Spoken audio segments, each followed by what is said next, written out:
The Lemon Drop Kid, a New York City swindler, is illegally touting horses at a Florida racetrack. After several successful hustles, the kid comes across a beautiful, but gullible, woman intending to bet a lot of money. The kid convinces her to switch her bet, employing a prefabricated con. Unfortunately for the kid, the woman belongs to notorious gangster Moose Morin, as does the money. The kid's choice finishes dead last, and a furious Morin demands the kid provide him with $10,000 by Christmas Eve, or the kid won't make it to New Year's. The kid decides to return to New York to try to come up with the money. He first tries his on-again, off-again girlfriend Brainy Baxter. However, when talk of long-term commitment arises, the kid quickly makes an escape. He next visits local crime boss Oxford Charlie, with whom he has had past dealings. This falls through as Charlie is in serious tax trouble and does not particularly care for the kid anyway. As he leaves Charlie's establishment and is about to give up hope,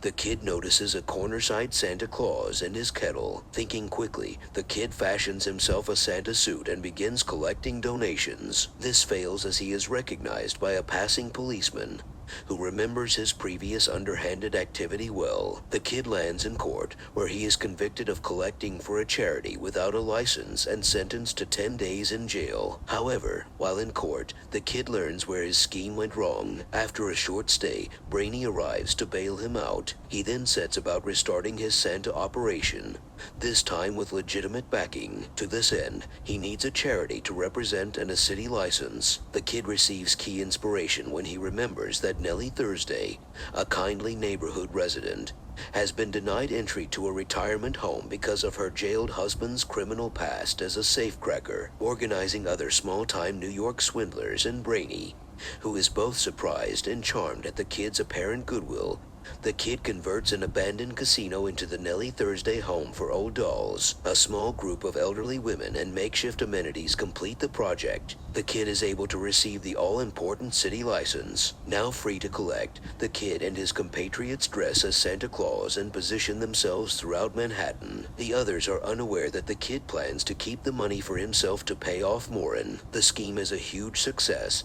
netting $2,000 in only a few days. An overjoyed Brainy decides to leave her job as a dancer and look after the home full-time until after Christmas. Coincidentally, her employer is none other than Oxford Charlie, whom Brainy cheerfully informs of the effort. Seeing a potential gold mine, Charlie decides to muscle in on the operation. Reasoning that the Nellie Thursday home is wherever Nellie Thursday is, Charlie and his crew kidnap the home's inhabitants and move them to Charlie's mansion in Nyack. The kid learns of this when he returns to the home after a late night to find the home deserted and money gone. Clued in by oversized Oxford footprints in the snow, the kid and his friends pay Charlie a visit. Here, Charlie reveals the true nature of the kid's scheme through a phone conversation with Moose Morin. The kid's accomplices are angry and move to confront him, but the kid manages to slip away. However, Brainy tracks him down outside and voices her disgust at his actions. After a few days of stewing in self-pity,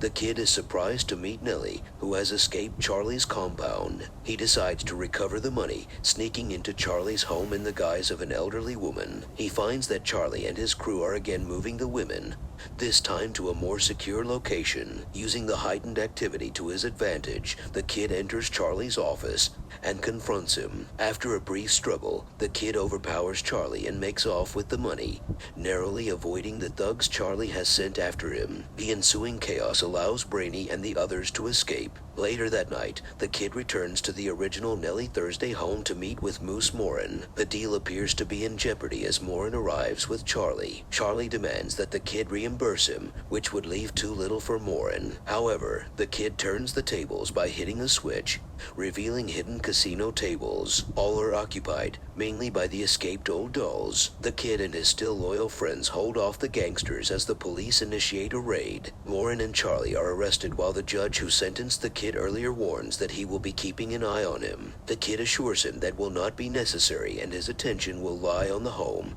which is going to become a reality. The night's main event begins as Nellie's husband Henry, free on parole, joyously reunites with his wife.